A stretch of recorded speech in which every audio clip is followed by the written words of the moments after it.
In the heart of the 8th century, Baghdad, the capital of the Abbasid Caliphate, blossomed as a city of scholarly pursuits and cultural excellence, marking the onset of the Islamic Golden Age.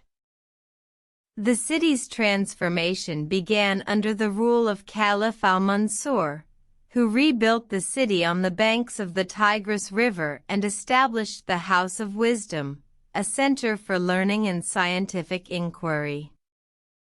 The House of Wisdom attracted scholars from all corners of the known world, offering a platform for the exchange of ideas and the pursuit of knowledge. It was in this intellectual melting pot that the seeds of the Islamic Golden Age were sown. Among the scholars who flocked to the city were men like Al-Khwarizmi, the father of algebra, and Ibn Sina, the philosopher who is known as the Prince of Physicians. Their works, and those of countless others, would contribute to the wealth of knowledge that came to define the Islamic Golden Age.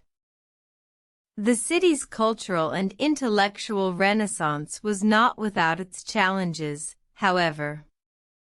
The Abbasid Caliphate faced threats from both internal and external forces, with the Byzantine Empire and the Umayyad Caliphate vying for control of the region. Despite these crises, the scholars of Baghdad continued to push the boundaries of human knowledge, making breakthroughs in fields such as astronomy, mathematics, and medicine. The city's libraries, like the famous Beit al-Hikmah, housed thousands of manuscripts, preserving the wisdom of the past and paving the way for future generations.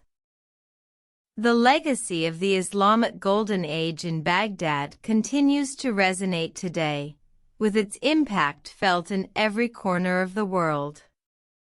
From the Arabic numerals we use in daily life to the foundations of modern medicine, the city's scholars left an indelible mark on human history. As the sun sets on the city that was once the center of the Islamic Golden Age, the echoes of its scholarly pursuits and cultural excellence continue to reverberate, serving as a testament to the power of human curiosity and the quest for knowledge.